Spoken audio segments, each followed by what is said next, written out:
living with ALS. One person who has been instrumental in helping us achieve our funding goals is Ann Lewis. Many of you are already familiar with Ann. She's a Pittsburgh philanthropist and an outstanding advocate for ALS patient care and research. Ann has personal experience with ALS. Her stepson and 2 close family members have all suffered from ALS. Ann knows what it means to be a caregiver to someone living with the disease, and the emotional toll that it takes on every family member and friend involved.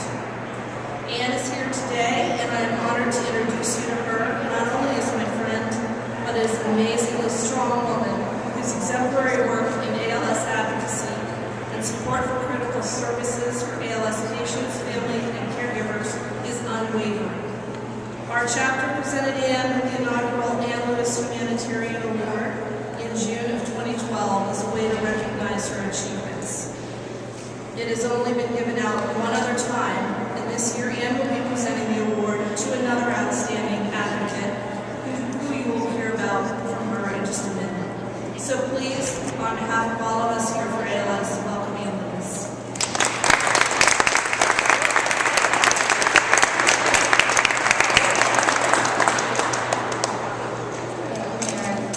Welcome everyone. Thank you so much for coming today to talk about ALS. Last year, the legislature approved the line item in the budget for $300,000 designated for ALS patient care and services. That line item and those dollars made it possible for the ALS chapters in Pennsylvania to save the state millions of taxpayers' dollars by providing essential care, equipment, and support to ALS patients and their families. Today, there are more than 900 people who are currently living in Pennsylvania with ALS. Without the support of ALS Association, the estimated annual cost per patient is roughly $250,000. This year, even though the line item remains, the funding for patient care has been zeroed out. We're here today not only to stress the importance of keeping the line item in the state budget, but also to request an increase in funding from $300,000 to $500,000. That increase equates to just $555 per patient in Pennsylvania. We hope you will agree with us that that's a nominal amount to spend on a patient whose medical needs can easily exceed $250,000 a year. To a person diagnosed with ALS, every need is an urgent need. Every moment is a precious moment. After diagnosis, the average lifespan for someone with ALS is 2 to 5 years. Their medical needs are great, and they are immediate. As I know all too well, the impact on their family and their circle of friends is devastating. Help comes in many forms, but the services, care, and support offered by the ALS Association represents more than just dollars and cents. The ALS Association becomes your family. They know what you're going through because they've been there.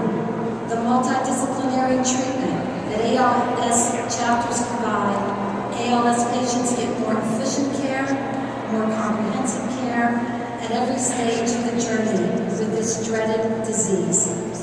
Thanks to in-home care programs, family members are able to continue working and providing a stable income that makes all the difference during such a difficult time. And with the help of assistive technology, many ALS patients are able to continue working themselves. This helps employers avoid the cost of replacing and retraining workers, but more important, it helps keep ALS families together and self-sufficient by letting them stay in their own homes where they belong. It lets husbands stay with wives, wives stay with husbands. It lets parents continue to see children and their grandchildren. These aren't things, of course, that can easily be measured in dollars and cents. But the economic benefits of keeping families productive and together are real, and the emotional benefits are far greater. My My good friend, Representative Brian Cutler, knows this all too well. He tragically lost both parents to ALS. Thankfully, his community rallied around his family to provide help and support. Since that emotional time, he's been a passionate advocate for patient care, healthcare reform, and state funding for the ALS Association. Thanks to Brian's tireless efforts, the ALS Association chapters in Pennsylvania has been able to provide care, equipment, support, and services free of cost to hundreds of people in need. Brian Cutler is more than a friend. He's an amazing advocate and humanitarian for the cause, and he deserves our sincerest thanks. This coming June, I'll have the honor to present Brian with the 3rd Aunt Lewis Humanitarian Award. Having lost my own stepson to ALS, I know the toll the disease can take. This is not an award that's given lightly. It's reserved for those who exemplify a true commitment to the cause and who, by virtue of that exemplary work, leave a lasting impact on the ALS community forever. I very much look forward to presenting the award to Representative Cutler and to honoring him for his service. Now I'd like to introduce Jim Pichoni, Executive Director of the ALS Association, Greater Philadelphia Chapter. Jim.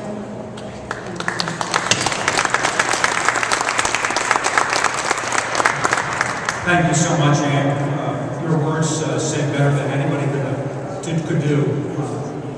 This cause is very near and dear to everybody standing behind me, as you can imagine. We're a small army, but we're a mighty army. And what makes everything work so well is the champions that we have. You've heard about Brian Cutler. And there's 2 others that we want to recognize right now for their support here at the state capitol. And to start that, I would like to ask Don Farrell to make a presentation.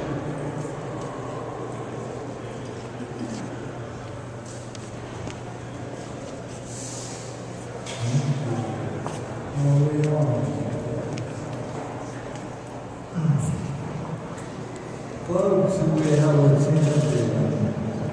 She spent 9 years in the House of Representatives, 5 years in the Senate.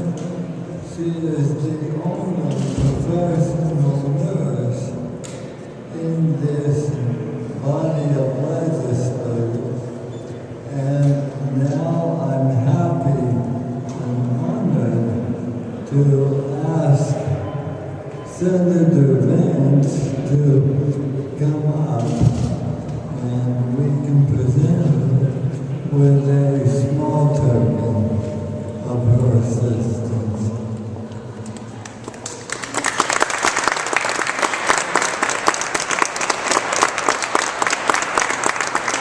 Thank you so much, Senator Vance.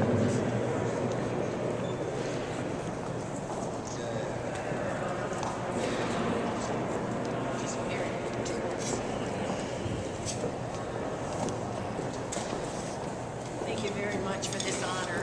Your organization does remarkable things, but we can't stop now.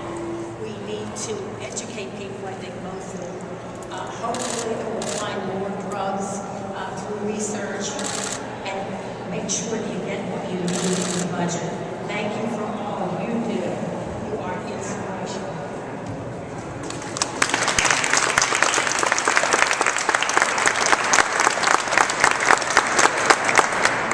Thank you, Senator Vance. It's truly an honor to work with you. Thank you. And now I'd like to invite Mandy Goodell to come up and present the second award.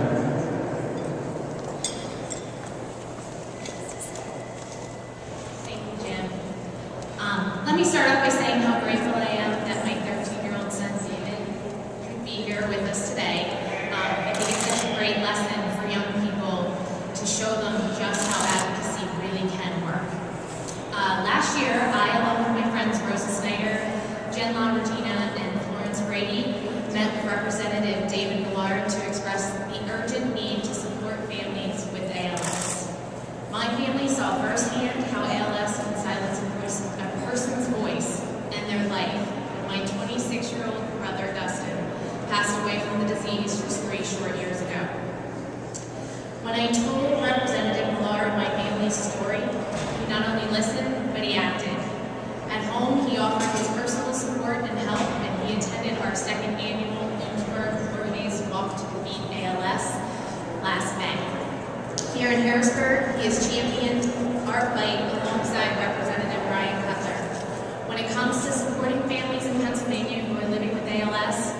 need all the friends that we can get.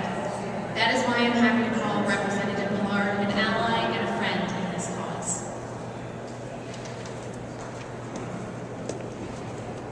I believe Representative Millard is actually on the floor right now, so I'll make sure that he gets this later today. Let's give him a round of applause.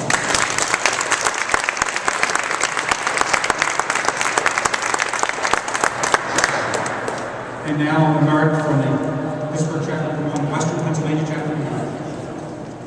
All of Western Pennsylvania. That's right. So today's motto, and one of the reasons we're here today, the motto is never alone, together in hope. And that is the motto for today, and that's why we're here.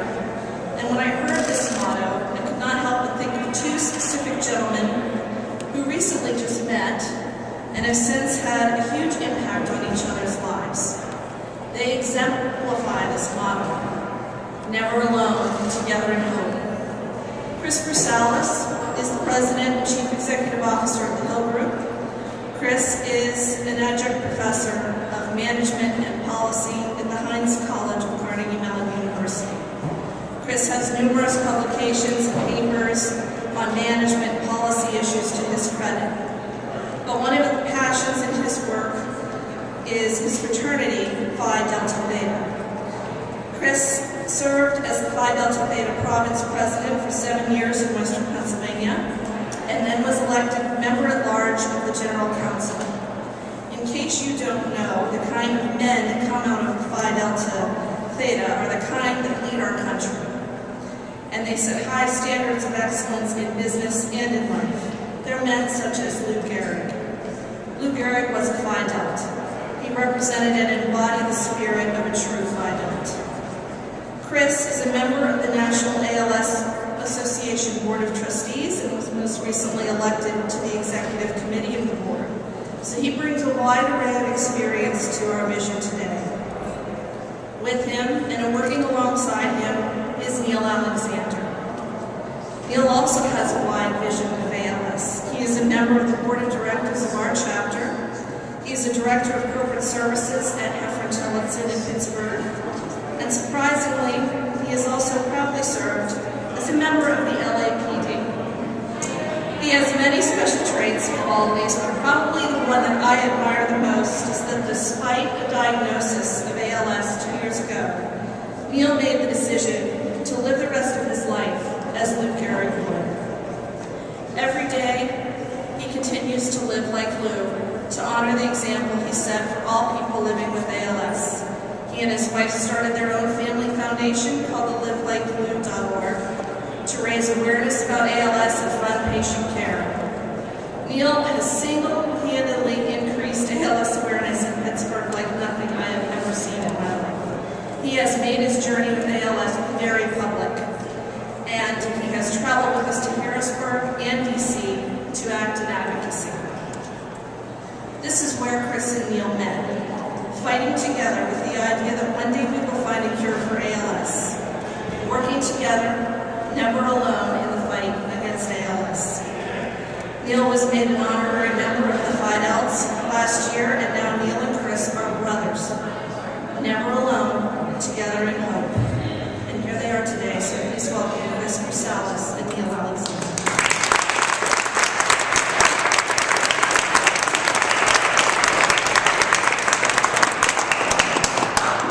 So one of my passions is my fraternity. As a board member of Phi Delta Theta International Fraternity, I represent 200,000 members across North America, 184 chapters and colonies in North America, 13 of which are in the Commonwealth of Pennsylvania. We have over 100 alumni clubs. So as my leadership role in Phi Delta Theta, I really started getting immersed with ALS, and I've been fortunate to be elected to the National ALS Association Board. And for Phi Delta Theta, Lou Gehrig was a brother. Because of Lou Gehrig, ALS just isn't a charity for us. But this fight is personal. It's personal to us. I had known of Neil over the years through mutual friends. We're both business leaders in the Pittsburgh area. But I finally met and got to meet Neil and learn of his plight about the time I joined the National Board of ALS. I was absolutely awestruck and so inspired by Neil's courage and character, with how he's taking this and fighting this disease head on. You know, Lou Gehrig was known for his strength and stand on the baseball field, but it was really his strength and dignity with which he lived his life and how he faced this disease that really set him apart for eternity from baseball's greatest.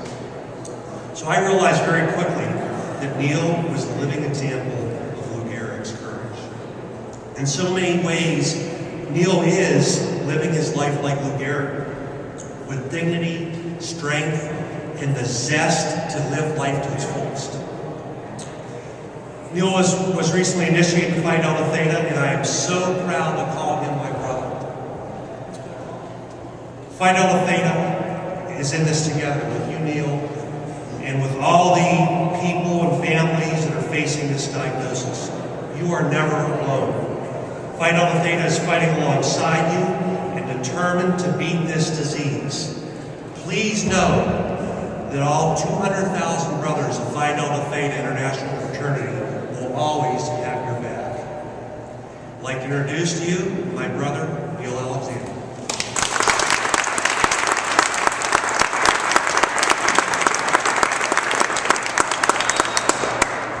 So as Chris said, my name is Neil Alexander. I was diagnosed with ALS in June of 2011. And I know everybody here can appreciate the impact that ALS diagnosis has, not just on the patient, but on their family and their friends. But having said that, even under these trying circumstances, I believe you can find positives if you look hard enough for them. You can find reasons for hope. You can find reasons to never feel alone. And I count my new friendship with Chris Brusalis, the fact that I have been embraced by Phi Delta Theta, Lou Gehrig's fraternity, and I am a full member, not an honorary member. I had to point that out. I said that once and I corrected myself. I'm a full member. I'm very proud of that. And I count my new relationship with the ALS Association as positives, as reasons to have hope, and as a good reason not to feel alone. Now, I stood at this podium a year ago to tell you what it was like to be recently diagnosed with ALS. Now, a year later, with my arms and hands significantly weak and my legs significantly weakened, I stand at this podium knowing that my ability to stand at all is quickly coming to an end. I stand at this podium today having lost the ability to write my own name. I can't open a bottle of water.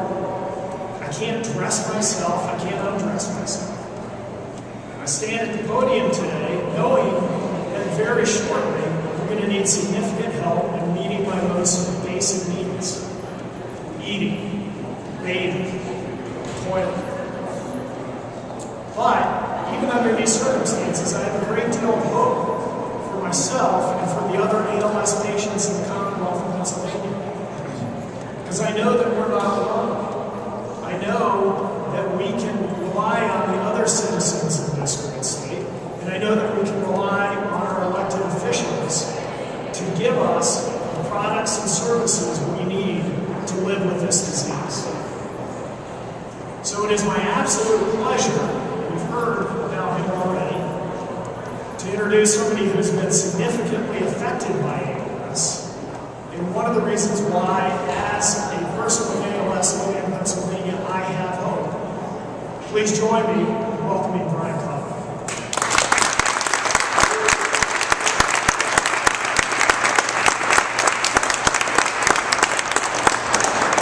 Good afternoon. Thank you for joining us here. Thank you for helping us raise the awareness. I have to admit, I'm somewhat uncomfortable in always being singled out for this attention for one simple reason.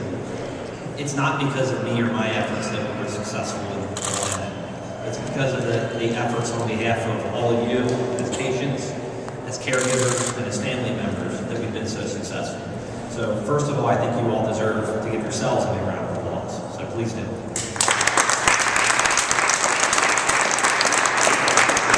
I have to admit, This week, 20 years ago, was when my father passed away. So when I see you guys come up and advocate on behalf of ALS research, it is still very recent in my memories in regards to caring for my mom and my dad. They were diagnosed when I was 15.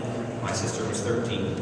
And it was because of the framework of support in our faith community and our friends and neighbors that we were able to live with the disease and overcome the disease and accommodate what they needed. I have to share, though, that I'm humbled by the outreach that we've experienced year after year after year. When we first started this 6 years ago, during my first term, recognized some familiar faces and glad that Wes could make it up today. Unfortunately, there's many faces who aren't here because while legislation takes time, policy takes time, that's something that you as patients simply don't have. So I want to encourage you and send you out and urge you to keep advocating. Be strong, make those connections, because seeing things on a budget spreadsheet, seeing numbers, what the fiscal impact's going to be, is something that we have to deal with on a daily basis. But I can tell you, when a patient shows up in your office and shares a personal story, and if that patient who is staring down being admitted into a nursing home or continuing for care in home, that's real. That comes with us to the floor. And that's the message that I want to encourage all of you to keep advocating on behalf of. There is hope. There is hope. I recognize that my parents have already lost the battle. But I want to tell you that they have sent me forward with the idea that we can at least help the other people in the future. And that is something that I'm humbled to do, glad to be part of your efforts. I want to encourage you to keep advocating for real hope and for real help, because it is needed and it's something that we should not rest until we get it. So thank you for coming, thank you for your support, thank you for what all you guys and ladies do. I can't say enough, it is, I greatly appreciate it. Thank you.